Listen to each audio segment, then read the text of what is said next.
And we are live. K&K Sports Show, Wednesday, November 8th, 2023. Uh, we're missing Mr. Valenti tonight, but it's a good thing. Him and Jen are down at the Teachers Convention in Atlantic City, so hope he's having a great time. But before I get to you guys, I do want to send out some thoughts and prayers to one of our friends and co-hosts on Wits and Wagers and K&K Sports Show, Mr. Siciliano. We know him as Sis.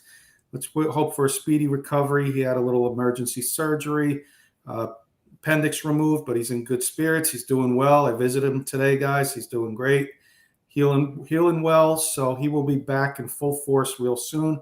But again, thoughts and prayers to Sis. But let's get the intros going, and then I will give us our schedule for this week on some upcoming shows. So, Paul, how are you doing tonight?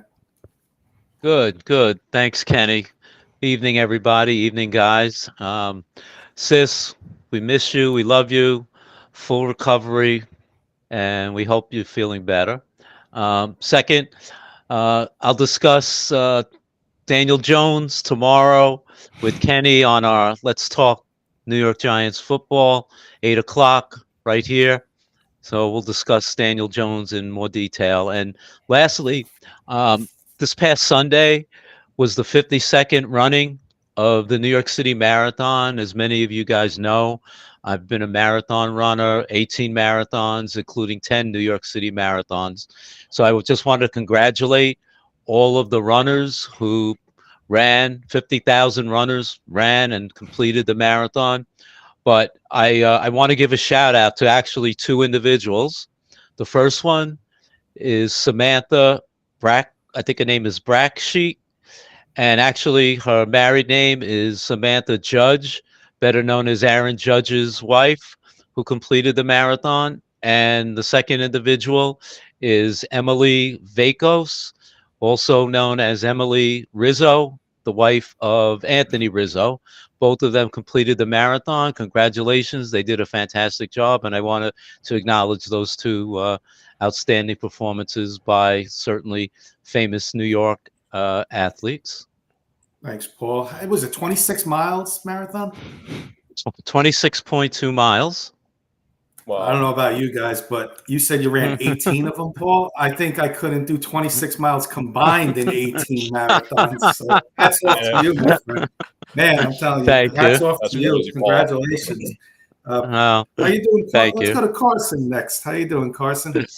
Doing good. Thanks for hanging out with me tonight, guys, on our weekly sports show. And yeah, like I said as well, Sis, prayers and thoughts. Love you, buddy. Hopefully you get better soon. And yeah, looking forward to the show tonight.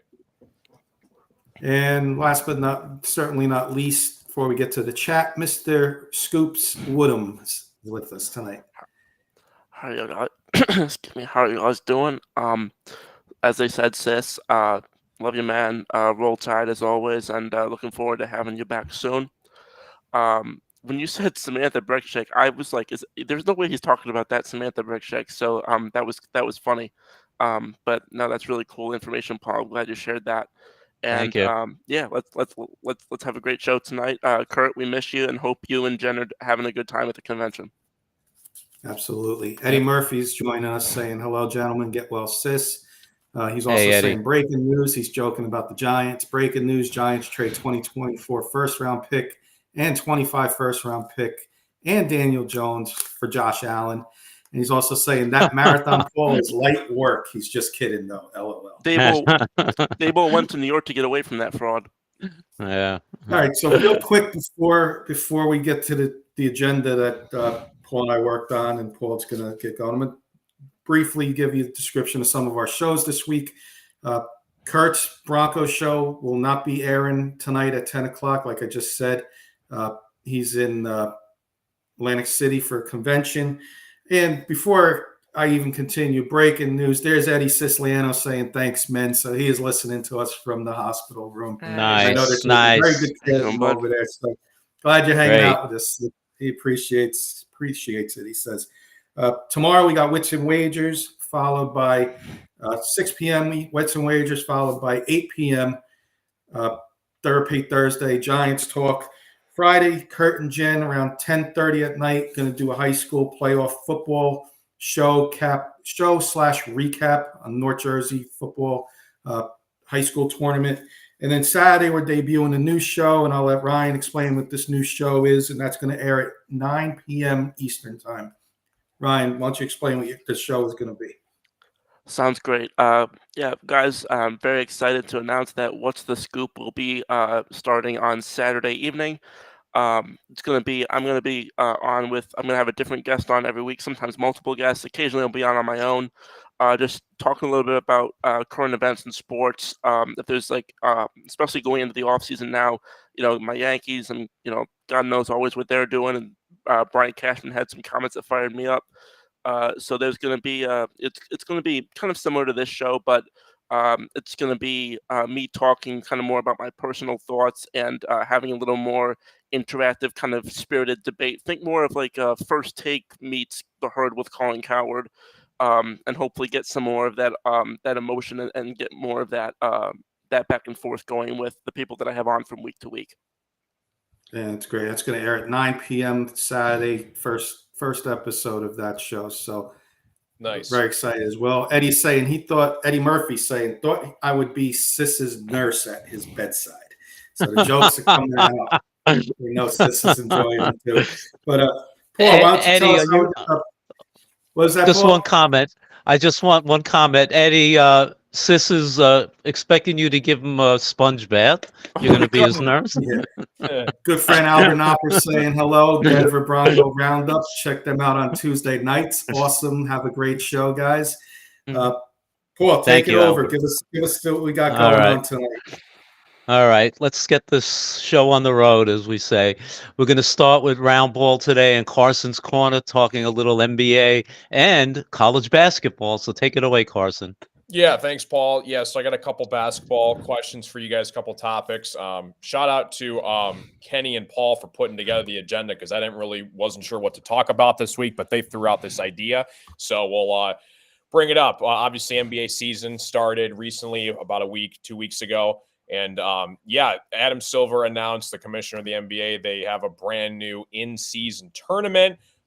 Basically how it works is from now until about the first week in December, they're going to have like a March Madness style format where there's basically a West and an East, and they have 6 groups all together and they play each other out, and there's qualifying rounds, and basically all the teams play until they get to the Final Four in Las Vegas, where they square off and try and play for the first ever inaugural in-season tournament trophy. And I believe each player on the winning roster gets a check for $500,000, I want to say. So really quickly, guys, are you a fan of this? Do you like it? Do you hate it? Or do you wish you could change anything about it? Paul, I'll start with you first.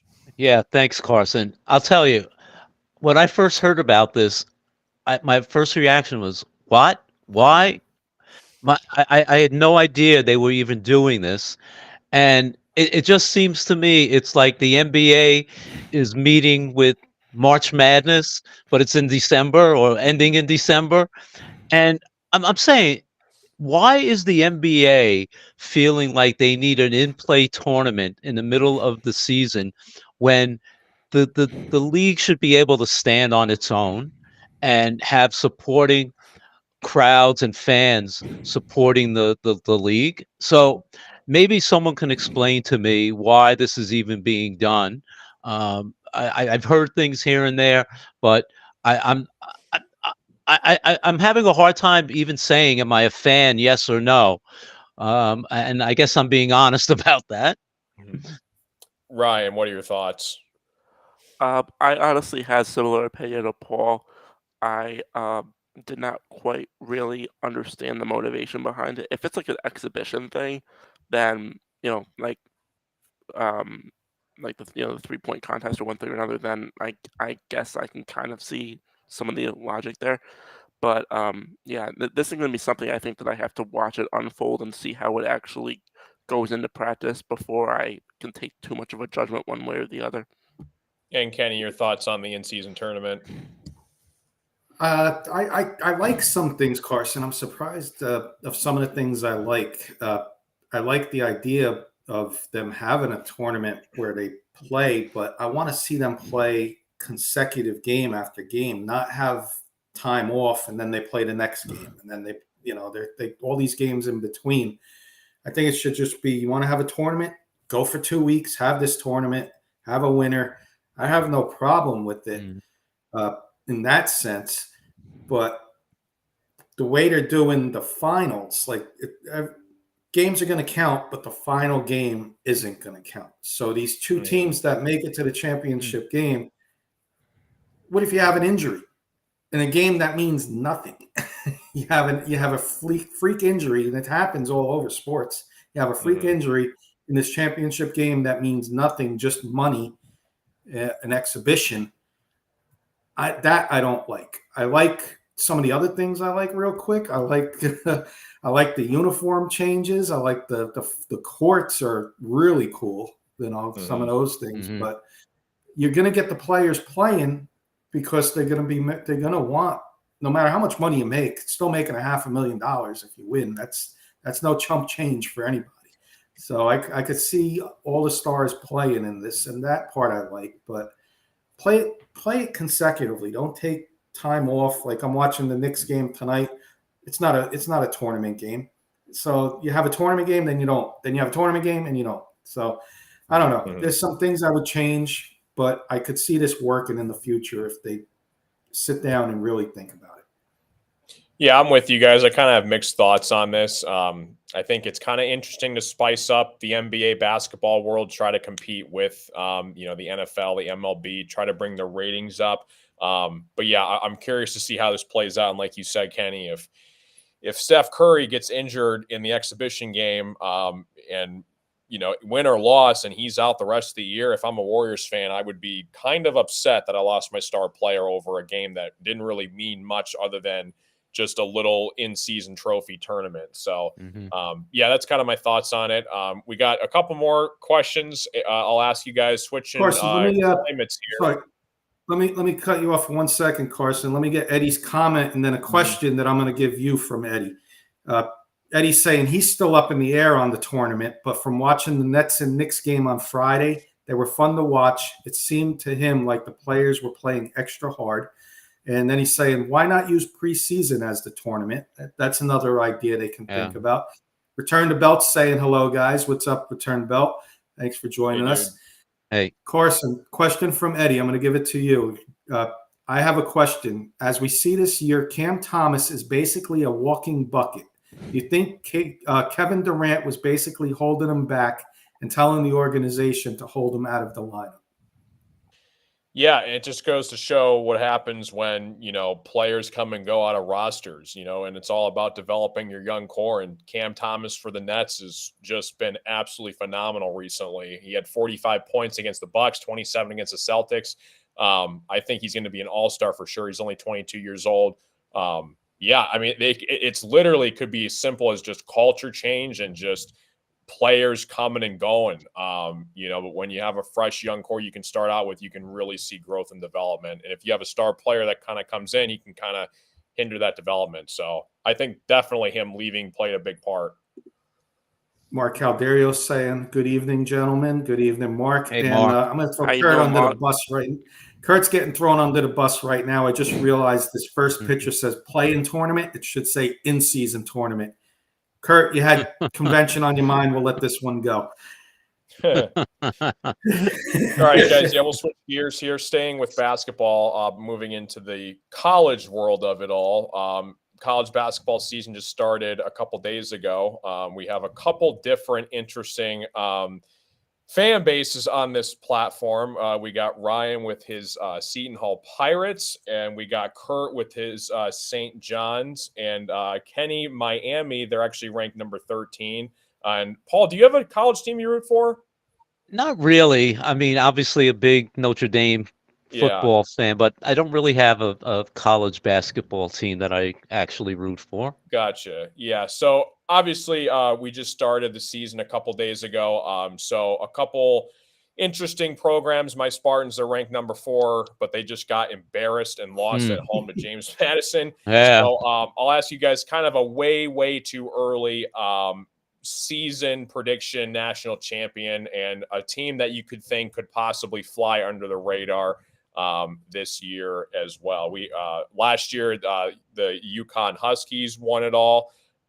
So I'll start it off. I'll throw my Spartans in the mix. We obviously got embarrassed a couple days ago, but I think it might light a spark under us and kind of a wake up call.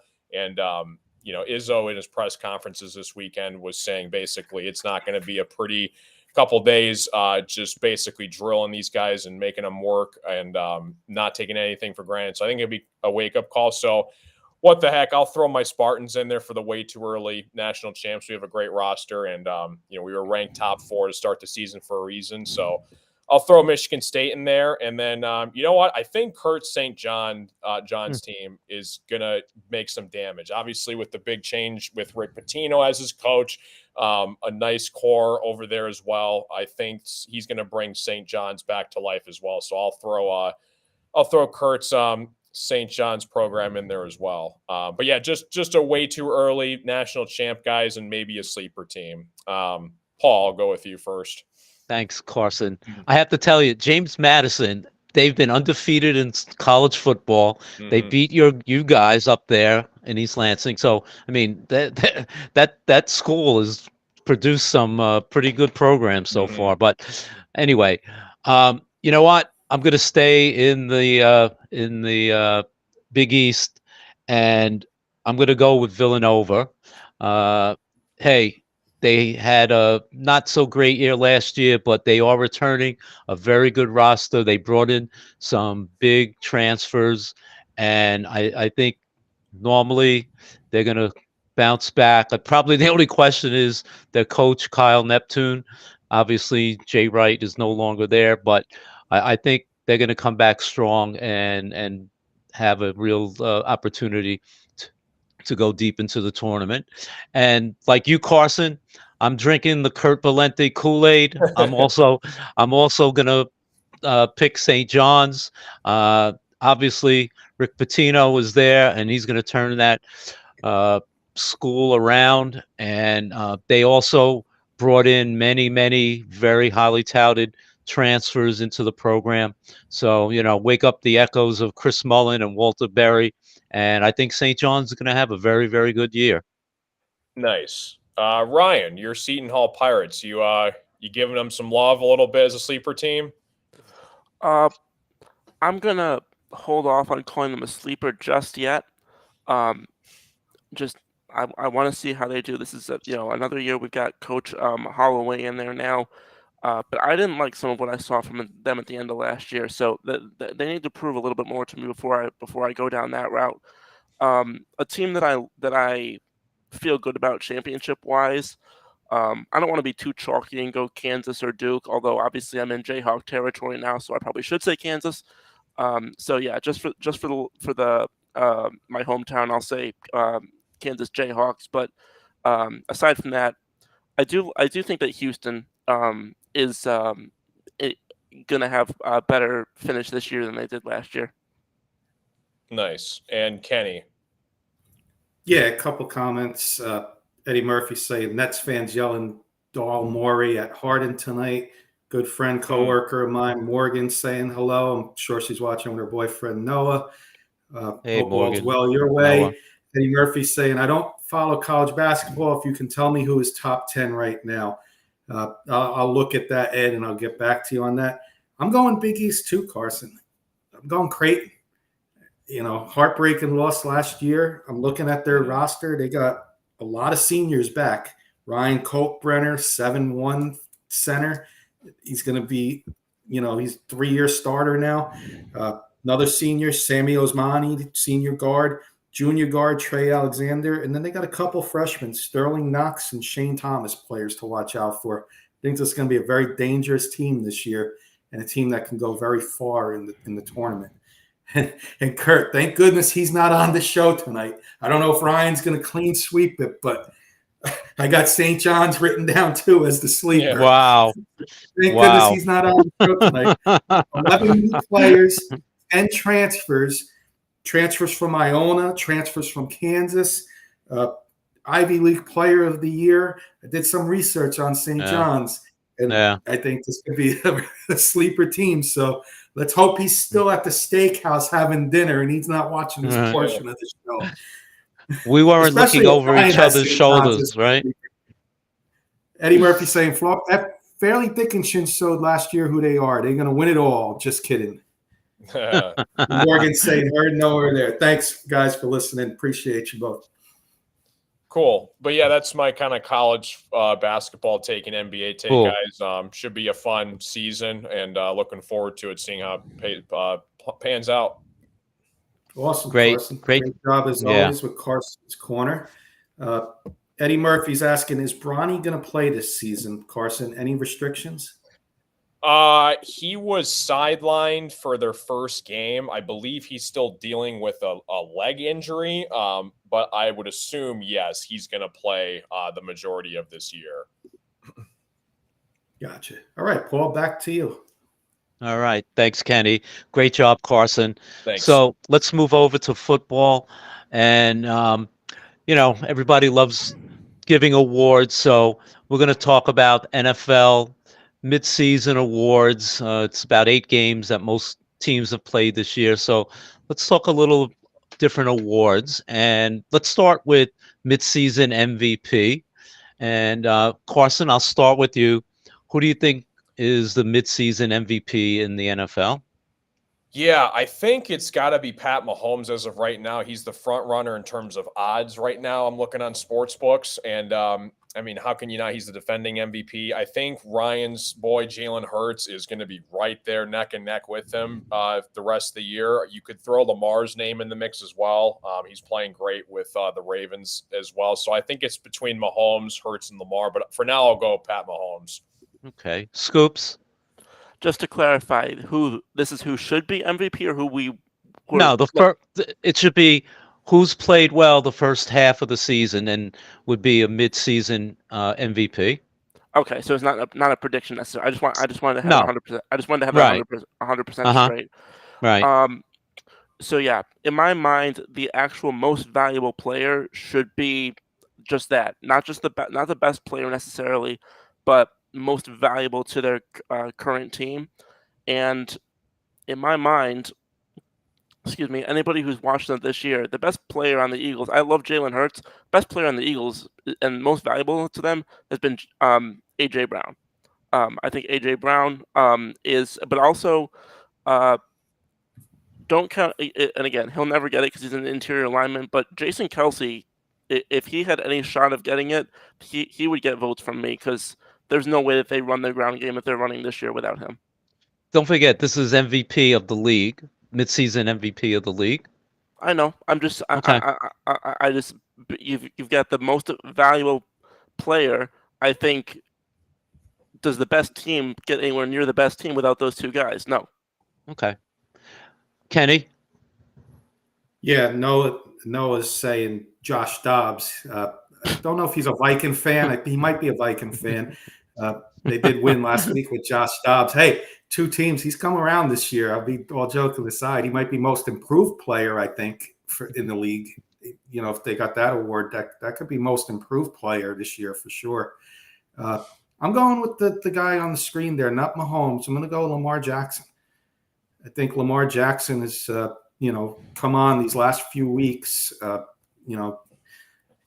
beat up on the Seahawks last week, beat up on the Carson's Lions the week before. He's playing at an MVP level right now because it's midseason, right now. I want to, who knows what's going to happen the second half of the season, but right now I'm going Lamar Jackson, Paul. Somewhere in good. Atlantic City, Kurt just had a TIA episode. Yeah. I'm going to go with Tua. Dolphins are in first place. He's been healthy. They've had some historic offense this year, and I think Tua's led them. So I'm going to pick Tua as my midseason MVP. All right, let's jump to Rookie of the Year. And this is just offense, defense. We don't have a difference. So, Carson, who would be your midseason Rookie of the Year? Yeah, I'll give you both. So I think by a mile, offensive rookie of the year is CJ Stroud. You saw what he did last Sunday, arguably the greatest rookie season, single game performance ever, 470 yards, 5 touchdowns, 0 picks. If I'm a Panthers fan, I am extremely angry right now because you gave up a lot for Bryce Young, who we'll see. I mean, it's still halfway through the year, but if I'm a Texans fan, like Ryan said earlier in our group chat, you guys got a hell of a haul with CJ Stroud. And if Will Anderson pans out, that could be arguably the greatest back-to-back picks in the history of the draft. So, yeah, CJ Stroud for sure for offensive rookie of the year. I'll give Puka Nacua his flowers. He's been great for the Rams as well. And I got to go with Jalen Carter for defensive rookie of the year for Ryan's Eagles. He's just been a menace. He's been a beast. There was a lot of controversy about him coming out of the draft with the whole car accident situation, whether or not his stock would kind of rise or decline. And he's been proving people wrong. So I think he's defensive rookie of the year, Jalen Carter as well. Scoops. Yeah, I'm gonna pretty much go with the same two guys that Carson just said. Well, you mentioned the offensive one. I'm going Puka Nacua. Yeah, Puka Nacua. I'm sorry. But I'm definitely going with him. I'll be curious to see how he does now with Carson Wentz up in there, depending on how much he gets playing time. They finalized his deal today. But I'm very curious to see how he does. Defensive rookie of the year, and in my opinion, one of the best players in the entire NFL this year. I agree. It's Jalen Carter. He's up there already with the Aaron Donald of the world, and he's not even a half a year into his career. Okay, Kenny. Yeah, Eddie Murphy's going Stroud, Morgan and Noah. Packers fan by legacy, just the way Dobbs has been able to win the Cardinal game dominantly, then move to the Vikings and win without even knowing his team's names. He has him as an MVP. So good points there. Eddie Murphy saying 5 touchdown passes on Sunday, and Giants have a total of 5 touchdown passes all season. Laughing out loud. I'm not going to add much. CJ Stroud's proved me wrong so far. 9 games in, you know me on the Ohio State quarterbacks. I'm the biggest negative Nelly on Ohio State quarterbacks, but he's proven me wrong. But the other guy there, Puka Nacua, I mean, he's breaking records over there in LA. If he can have a historic second half of the season, he might be a long shot play at offense. I didn't pick a defensive one, Paul. I know we said one, so I'm not going to pick a defensive one. I'll just let you continue. Yeah, thanks. Yeah, I don't want to pat myself on the back, but on our NFL preview show back in September, I said CJ Stroud and Will Anderson will be offensive, defensive rookies of the year. And listen, as Kenny just said, he might break that Ohio State quarterback streak of quarterbacks coming out of Ohio State. So, and as you guys have said, honorable mention probably goes to Puka Nacua.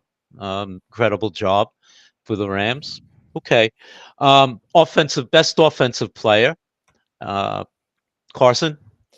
Yeah, I think it's a tie right now between Tyreek Hill and Christian McCaffrey. I mean, you could go either or. Christian McCaffrey, I think, has scored, 16 or 17 straight games with a touchdown. I mean, the guy's been unbelievable.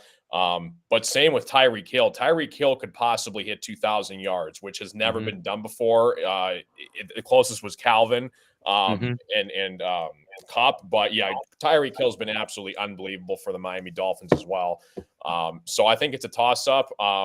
In terms of betting purposes, from my end, I'm going to root on Tyreek Hill because I got him in a couple parlays. So I'll go with Tyreek Hill, but C-Mac is unbelievable as well. Okay, great. Scoops? Yeah, I'm with what I couldn't have said it better than Carson just did. It's Tyreek Hill, in my opinion. Miami's success this year, I mean, obviously they just got embarrassed the other night, but their success this year, I don't think is anywhere near its level without Tyreek Hill exploding the way that he has. Okay, great. Kenny? Throw another name out there just to throw another name out there. Travis Etienne. Combined, he's got about 800 yards, just a little over 800 yards and 7 touchdowns. For a fantasy perspective, I look at his stats on fantasy, and he's getting 25, 30 points a game. So he's fantasy football player's best offensive player consistently. But I'll just to throw somebody else in there, I'll throw Travis Etienne Jr. on Jacksonville. Big reason why Again, they I didn't don't. have a successful year this year. hmm I don't want to Real take quick, credit for real that. quick, Paul. Huh. Go ahead. Eddie was Yeah. just saying, hope Giants make the right choice in the draft like the Texans have, just to catch up on a comment there. Yeah, good question, Eddie. Again, I don't want to pat myself on the back for someone who didn't know fantasy football to pick Travis Etienne as my running back. It was pure. Yeah. Anyway, I'm going to throw one more name in there. Your guy, Scoops, AJ Brown.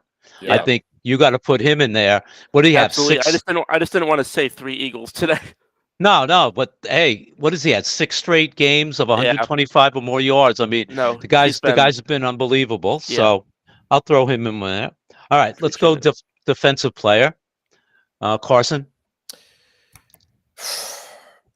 I think they're going to give it to TJ Watt just because of the impact that he has on the Steelers defense. I believe he leads the league in sacks right now. I'm going to go TJ Watt. I think it's a 3-way race between Micah, Myles Garrett, and TJ Watt. I think right now, though, for most contributing factor, I think I'm going to go with TJ Watt.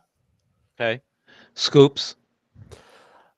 Cleveland's defense came on this year in a way that many people, including myself, did not expect, and that's been front and center, led by Myles Garrett, who has a solid argument right now for best pass rusher in the entire NFL. And Kenny. All three, like Carson and Scoops said, are worthy of it, but I'm going to go TJ Watt because I feel if TJ Watt wasn't having the season he's having, the Steelers aren't where they are. You take away Micah Parsons, the Cowboys are still going to be pretty damn good. And you take away Myles Garrett, I think the Browns are going to be pretty good. So I think he's more valuable, and I think that's why he'll get Defensive Player of the Year. Okay. And I went with Myles Garrett. I think that defense has been ranked number 1 the whole year, and it's led by him. So good. Best coaching job in the first half of this season. Carson? I gotta toot my own horn. I gotta say Dan Campbell. I think going from last year into this year, starting the year 1-6, winning 8 of our last 9 games, and we're 6-2 right now. I mean, we haven't won a playoff game since 1993. I think it's for sure Dan Campbell. I would throw DeMeco Ryans' name into the ring again. I think the Texans just kind of came out of nowhere. I mean, they had really high picks in the draft this year, and they're a possible wild card team in the AFC right now. So I would say either between Dan Campbell and DeMeco Ryans, but I'll go with Dan Campbell. Okay. Scoops. Yeah, I was also going to say Dan Campbell, but if I were going to switch it up a little bit, I'll go with the guy that apparently everyone says that I look alike, which I still fail to see it. But I got to go Mike McDaniel out of Miami. I think that he's got great personnel, but I don't think that team under a lot of other coaches gets as much out of it as he's been able to. And again, I know they had a clunker last week, but every team has a clunker. Good. Kenny? Excellent picks by you guys. I got them all written down, so I got one more written down. I wasn't sure if Carson was going to toot his own horn, so I had to write Dan Campbell down. So I'm happy to see he did toot his own horn. Doug Peterson. I mean, they're not just beating teams in their division; they're beating everybody, and they're atop of the AFC, right there with the Chiefs at a 6-2 record. So I'll take Doug Peterson. Paul is good, great, one of the best coaching jobs this year. Good. You guys have nailed some of the ones that I had written down. I'll throw one more name in there. Mike Tomlin. I think with the way the Steelers have played, they've been out gained in yards. I think every single game that they've played this year so far, and they're still 5-3 and right in the thick of the AFC North division. So I'm going to put Mike Tomlin in there. All right. Scariest team to play.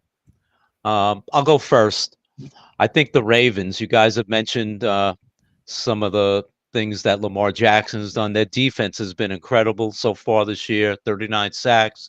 They're playing amazing. And I think I think Kenny mentioned they destroyed your Lions, Carson. They destroyed the Seahawks. So I think right now the Ravens might be the team to beat. Carson? Yeah, I was going to say the Ravens too, Paul. Lamar Jackson has been absolutely unbelievable against NFC teams. I believe he's 16-1 in his career against NFC teams. And yeah, I would say the Ravens. And then I think with the addition now that the 49ers got through the trade deadline, I'll put the 49ers in there. I think coming off the bye week, Purdy, I think, is going to bounce back. Deebo Samuel is back, and Trent Williams is back too. So I think it's a tie between the 49ers and the Ravens, but I'll go Ravens for now. Hey Carson, he's 16-1. You know the team that he lost to? Who's that? The Giants. Oh, wow. That is so random. Yeah. Scoops. Okay, yeah. So when you say scariest, when I think of scary in sports, I'm thinking like Mariano Rivera's cutter. Like you know what's coming, but you still can't do anything about it. There's only one team in the NFL who's got a play that everybody knows is coming, and very few have been able to do a damn thing about it. And you know, I'm talking obviously about the Philly, the tush push, the brotherly show, whatever you want to call it. I think the Eagles are the scariest team. They scare me watching them sometimes as a fan, but I I think that's probably the team that I've heard the most people say they don't want to face down the stretch. Okay. And Kenny? Got a different one than everybody. And it's different because I'm going to look at it going forward now. Heading into late November, December, we talked about the Browns defense, how dominant it's been. Now you get the cold weather in Ohio. That defense is going to be even scarier at home. And That's if a great Watson can point. just, Yeah. if he can just be half of what he was in Houston, this could be a scary team going into the playoffs. He just has to not make the big mistake. He doesn't need to put the team on his back. He just has to not make the big screw up. Exactly.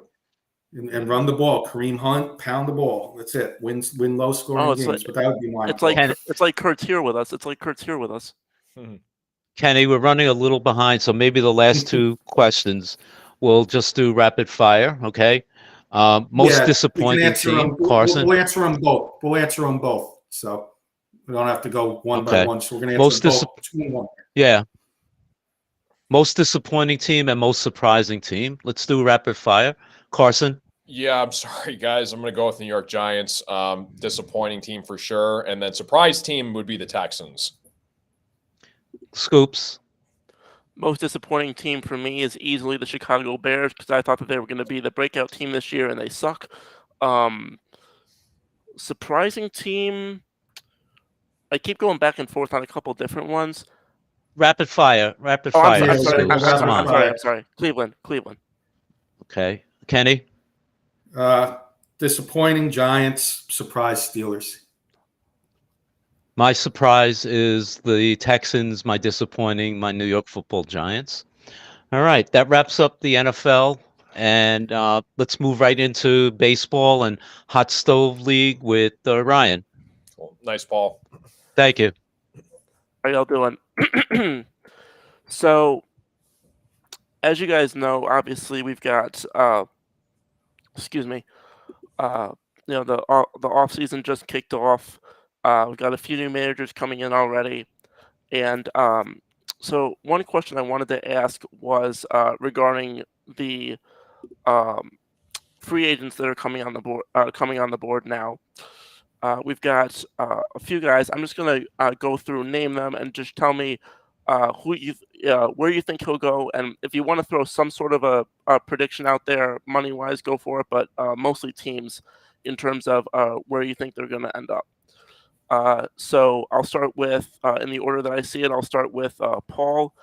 Paul, where do you think Mr. Joey Votto, former, which I can't believe I'm saying this, former Cincinnati Red first baseman, is going to be playing next year? Cubs. Wow, a lot of interdivisional movement in the NL Central. Carson. I could see him throw his hat in the ring with the Blue Jays. He's from Toronto. I think he could finish his career as a Blue Jay. That's the same team that I was going to say, Carson. And Kenny. Kurt's saying hello, fellas. What's up, boys? Have a good show. Hey, Thanks, Kurt. Kurt. Hope you and Jenna How you having doing, a great Kurt? time in Atlantic Hey, Kurt. City. Yep. You missed. You might want to go back and watch the college basketball, Kurt. We all picked St. John's as a sleeper, so just be careful. Just don't get too big of a head. I'm going to go Baltimore Orioles, Ryan. And real quick, I'll just give you a 10, 15-second reason why. A lot of young players they brought in Flaherty last year as a veteran pitcher. Now you bring in Joey Votto as a veteran DH to be the leader of that team as the nucleus that they have.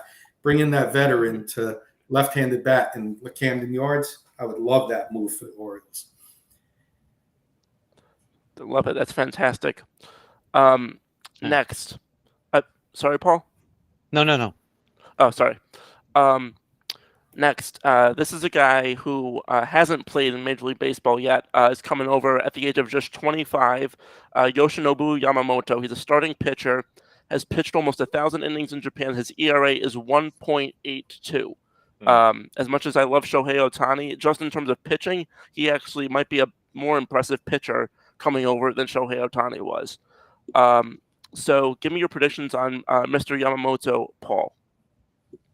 I know the Mets are very interested in him, but there's another team who has a assistant general manager. The Cardinals have Matt Slater, who's the assistant GM, who's had a tie-in to that team in Japan. I think it's Onyx Buffaloes. Or Buffaloes, yeah. Oryx Buffaloes. So the Cardinals could be in the play, but I'm going to say the Mets. Carson. Yeah, I'll stick with Paul's team, the Mets. Kenny. I'm going to go a little different. Kurt's, by the way, say, go Johnny's, Patino, baby. I'm going to go with the team on the West Coast. Ohtani's going to come to the East. We're going to get to him in a minute. Giants for Yamamoto. San Francisco Giants. I also was going to say the Giants. I know that they're anchoring to go and get a big name and a big sort of franchise cornerstone. And I think he'd fit in great in a pitcher park like AT&T or whatever it's called now. All right, next player I've got here, Paul. Back to MLB veterans, Blake Snell. I'm going to say the Cardinals. If they don't get Yamamoto, I think they're going to try and get Snell. Very, very nice. Carson? I'm going to go with the Phillies. Interesting. Kenny? I'm with Paul. I got the Cardinals written down. I think they need, after losing Flaherty and Wainwright now, they need to rebuild their pitching staff, and I think bringing Blake Snell in would be a nice addition for sure. I'm going to go with the Dodgers because I think that they're going to try for both Yamamoto and Ohtani and miss out, and I think they're going to pivot to Blake Snell. Number 4, speaking of the Dodgers, former Dodger star himself, Mr. Cody Bellinger. Paul? I think he's going to sign with your and Kenny's New York Yankees. Very interesting. Carson? Yeah, I'll stay Yankees also. Kenny? 3 for 3, Ryan. I'm going Yankees. I think he fits the Yankee mold for, left-handed power bat, short porch. Sign me up. Yeah, I'm sweeping the board. Heard yesterday that he's one of the guys that they're talking to. And, I think it just makes too much sense, especially with them saying publicly that they want 2 outfielders.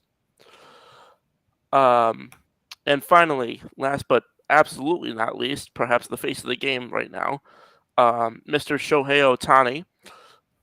Paul, where's the legend going to end up next year? I think he's going to just move up a little up the West Coast, and the Dodgers will sign him. Very nice. That seems to be the popular one right now.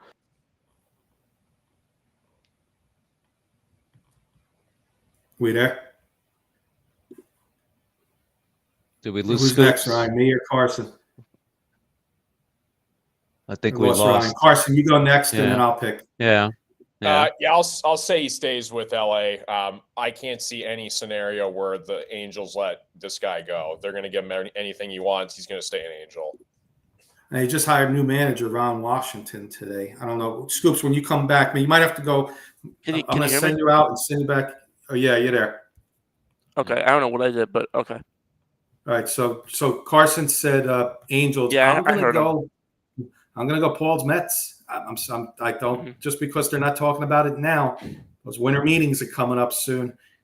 Mr. Stevie says, I You want can't count. Shohei. Shohei's coming. Paul, get excited. New baseball needs Yeah. the East Coast needs Shohei Ohtani. And what better market than New York? Right. Kids need to I watch agree. this kid. Kids need to watch this guy. You can't watch him when he's playing at 10:30 at night. Look at Mike Trout. He doesn't. Nobody. He's forgotten about because you don't see him play every day. Major League Baseball needs to see this guy play every day. Kids need to see this guy play every day.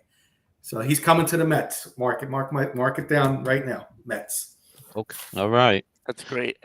Yeah. Paul the other day in the group chat said he knows that I love Uncle Steve, and yes, I do love Uncle Steve, even as a Yankees fan. Yeah. My pick for I vacillated a little bit last week after some stuff that I heard, but I've been on this train for too long, and I'm sticking on it come hell or high water. I think he's going to be a Seattle Mariner. The history with Iwakuma, with Ichiro, the connections to Japan, the whole thing about he wants to win, but he doesn't want to be in a big market, but he wants to be on the West Coast. I think it just lines up too well for him to be a Seattle Mariner. Very good. All right. All right. That was the last one that we've got for that. Excuse me. We've got now Major League Baseball awards. And this is a question that I had the other day when I saw some of these different specific people coming out and winning certain awards. Do you still put a lot of weight into winners of awards like Silver Slugger, Gold Glove, or do you look at them as mostly like the All-Star Game has been considered a popularity contest and less about the actual meaning of the award itself for excellence? Paul, what do you think? I personally, I don't really care about those awards. They mean something to the player individually. If it's a stepping stone for his career, maybe to get into the Hall of Fame after a long, successful career. But awards like Gold Glove, Silver Slugger, I think the major awards to me are more important. Cy Young, MVP, Rookie of the Year, those kinds of awards. Excuse me, Carson. Yeah, I'm kind of with Paul on this one. Yeah, they're cool and they recognize a certain individual's stats and accomplishments that he's made, on the diamond throughout the year. But at the end of the day, it's all about winning pennants, and if you can be, a 5-time Gold Glove Award winner, but if you haven't won a playoff game, is it really that meaningful to have 5 Gold Gloves? Yeah, it's cool, but the ultimate goal is to win a World Series. So I think, yeah, it's cool, but I'm not really that sold on them either. Makes sense. Good points. And Kenny. Yeah, I mean Carson nailed it. And Paul nailed it. I don't have any interest in it, and like you can. It really doesn't mean anything to me. Volpe got a Gold Glove. He batted, it's popularity contest in my opinion. Yeah. So you were gonna make a point that I was just about to make myself, and I love the Yankees, but Volpe, and then I'm sorry, but Derek Jeter, some of the years that he won his Gold Gloves, it's too. Yeah, I agree with y'all. It's a big market, or a big popularity contest rather. yeah. I think that was my last baseball question, y'all. Great. Good job, Perfect. Scoops. Thank Nice. you. All right. Thanks. Let's move into college football with Kenny K. Thanks, Paul. I'm going to take over for Kurt this week. First one we could do kind of rapid fire. It's one that he asks us each week. Our top 4 and our first 2 out. I'll change the order up. I'll go Carson first. Yeah, kind of similar as it is that they came out with. I still got Georgia number 1. I'm going to put OSU 2, Michigan 3. What a mess they're in right now. And FSU 4. And next 2 out, you could flip-flop either one, either Oregon, Washington, or Washington, Oregon. I'll put Oregon just a little bit above Washington because Washington's defense has been very suspicious recently, so I'll put Oregon above Washington. Fair enough. Paul. Georgia, Ohio State, Michigan. I have Washington fourth, Florida State, and Oregon. My next two. Yep. Scoops. Georgia 1, Ohio State 2, Michigan 3, Florida State 4, and then my next two, again, don't have a hardcore ranking of them either way, but I've got Washington and Alabama. I'm going to go Georgia, Michigan, still 1-2. They've been my 1-2 all year. Ohio State 3, Washington 4, Florida State 5, Oregon 6. We're going to definitely see some things flip-flop around by next week. But my next question, we've got a couple minutes, so we're going to do these kind of quick. Top 5 quarterback prospects coming into next year's draft. We got, Paul, my Giants now in the mix of getting maybe a quarterback. We're going to talk about that on our Giants show tomorrow. Got some other teams in the mix here. So I'm just going to ask you the name of the quarterback and just predict where he's going to be. Paul, Caleb Williams will be a who next year? LA Ram. Carson, Caleb Williams will be a who next year? New England Patriot. Scoops, Caleb Williams, where will he be next year? New York Giants. Unfortunately, I'm agreeing with Scoops. Caleb Williams will be a New York Giant next year, and I just pray to the Lord I am wrong about him. Because it's going to be a long 10 years, guys. It's going to be a long 10 years. It's going to be Paul's going to be in a cane. I'm going to be in a walker, and we're going to be complaining about Caleb Williams on the K&K show. You're the only person I can think of who would complain about having their quarterback for 10 years. It'll be another long 10 years, and I'll feel like a Red Sox fan before 2004. Oh, my God. We're going to go to Carson on the next guy. Give him the first crack at Drake May. Giants. Interesting. It's going to be Caleb or Drake the way we're going. Paul. I have Drake May as a New York Football Giant. Scoops. New England Patriots. I'm with Scoops, so we're 50-50 on that one. Well, thanks, Kurt. Kurt's giving me a nice compliment. He's saying, shout out to Kenny for helping Sis get on the mend. Kenny deserves a lot of credit. Shows what a great guy he is. Appreciate that. Yes, sir. Just that, it was scary yesterday, not going to lie, but he is doing good. Sis is doing good. So, again, thoughts and prayers for Sis, everybody. Got a couple more, Paul, and then we're going to get into our closing thoughts. J.J. McCarthy, here's an interesting one. Go to you first, Paul. They drafted a young quarterback from Michigan a few years ago. That turned out pretty well. The New England Patriots select J.J. McCarthy from the University of Michigan.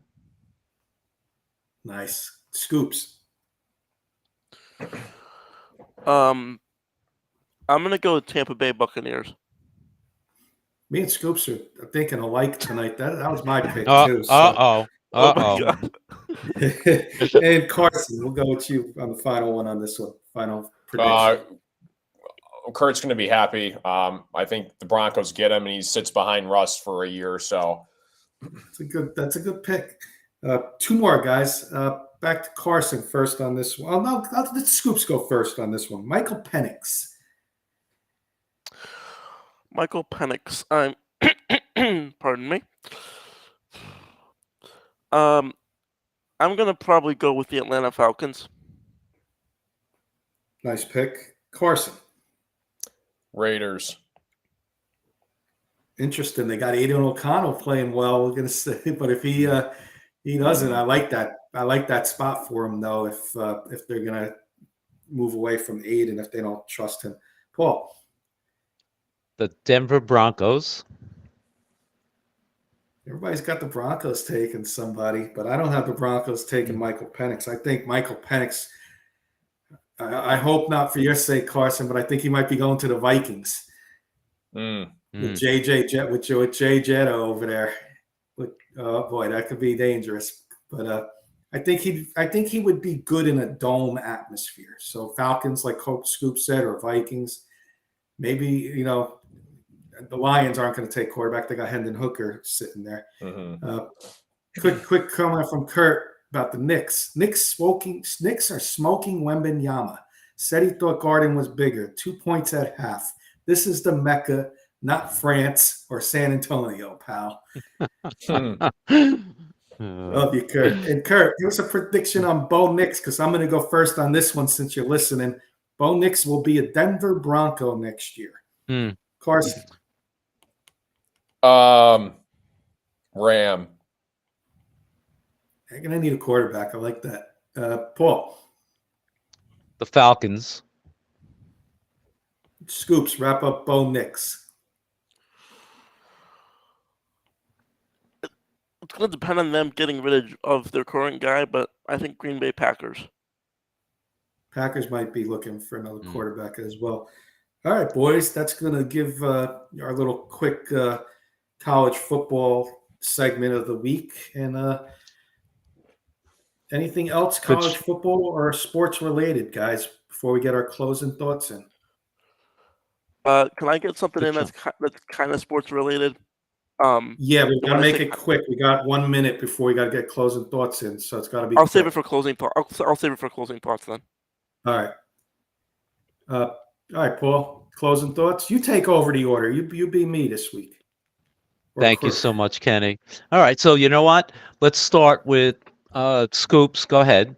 Your closing thoughts. Thank you. Yeah, guys, as always, great show. Happy MLB offseason. Happy NBA, now underway.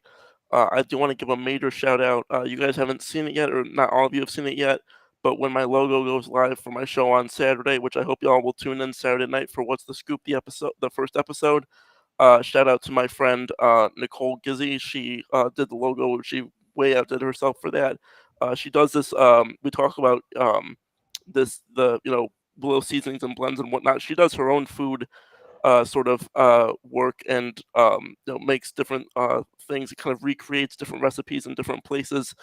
Does it on Instagram on a account called Nics Eats, NICS_EATS. Highly recommend y'all go check her out. Her food content's amazing. Thanks, Scoop. Carson? Yeah, great show as always tonight, guys. Love talking sports with you all.